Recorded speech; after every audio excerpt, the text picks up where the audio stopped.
My name is Gus Shehab. I hope you're doing well and staying healthy. Today's topic is how to apply for permanent residence using the PERM Labor Certification Process. I'll do my best to make this process very simple and easy. It is somewhat complex, but it can be simplified and easy to understand. So let's go right to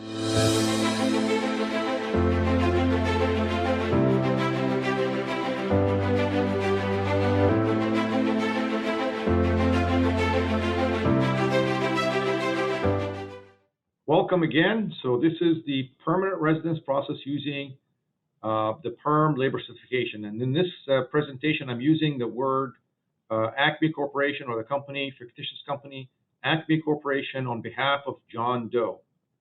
The PERM Labor Certification is only limited to the second and third employment-based categories. So EB2 stands for employment-based second, EB3 is employment-based third.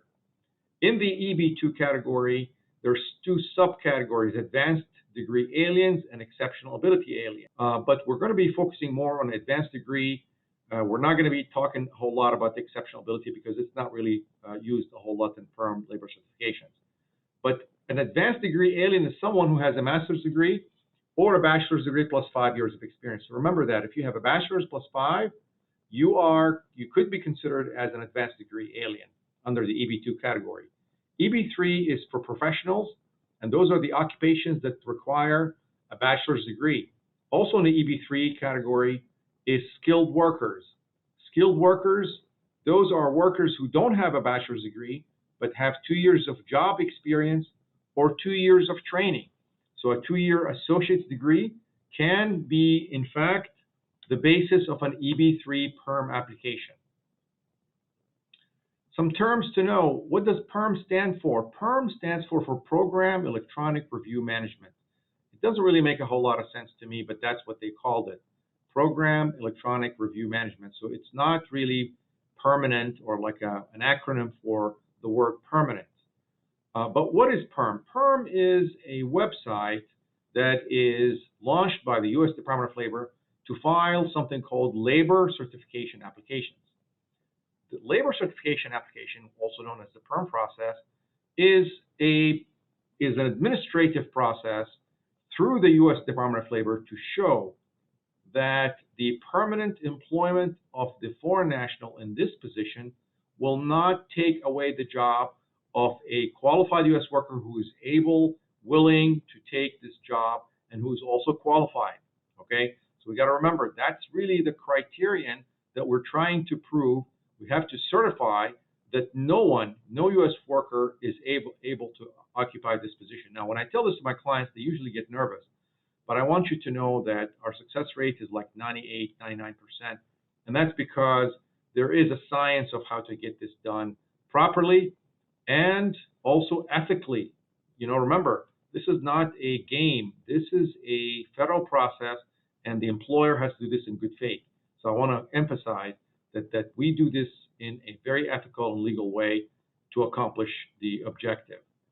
Priority date is another term that you must know, and that is the date that your PERM application is filed. Okay, that's the date that it's filed. Or if you've had a prior PERM process that has been successfully certified and an I-140 approved, you have to have an I-140 approved. You can use the earlier filing of the previous PERM application. But if you haven't had that done, then your current PERM filing date is your priority date. So what are the steps? There's 3 steps to the green card process through PERM. First, you have to file and get a PERM application certified. We talked a little bit about that. Then there is a second application process called the I-140, or the petition for alien worker. And in this petition, we have to show, number 1, that you've done a PERM application. Number 2, that the employer has the ability to pay the salary as advertised. I'm going to do another video on how to show that the employer has the ability to pay the salary. There's 3 ways to do it, and I'll share that with you in another video. The third objective of the I-140 is to show that the employee has the qualifications for the job itself as advertised. So if we required a master's degree or if we required a bachelor's degree plus 5 years of experience, we don't usually, in the PERM process, we don't submit any proof. We don't submit any proof that the person has the required skills. But in the I-140, that's when we do that. So this is the third objective, is to make sure that the employee, the foreign national, is qualified. Finally, the I-485 stage is to show that the foreign national is not inadmissible. In other words, there's nothing about this foreign national that causes to be concerned. There is not any criminal situations that we have to worry about. There is no, health issues to be concerned about. So that's when we show that in the I-45 stage. This is the I-45 process. But also, what we have to show is, we have to talk about is that these two processes can be done simultaneously. These two processes, for some foreign nationals, sometimes you can do those simultaneously if you have a visa available. We'll talk about that. So the green card process is the three steps: the PERM, the I-140, the I-45. The combination of those will produce a green card. Okay, so these are the three steps that we need to show we need to go through in order to get a green card. All right, so the next slide is to talk about the processing times. So the three steps that we talked about here, the PERM, there's two sub-stages to the PERM process. There's the pre-filing case preparation, and we'll talk about that in a little bit. That takes about 6 to 7 months. You can shrink it down, but because there's an intermediary process in the preparation called the prevailing wage determination step, that might take about 5 months. And then there's the advertisement itself, which can take 60 days. So, the preparation can take up to 6 to 7 months. Then the case is filed electronically. The application is filed electronically. And the U.S. Department of Labor processing time is about 5 months.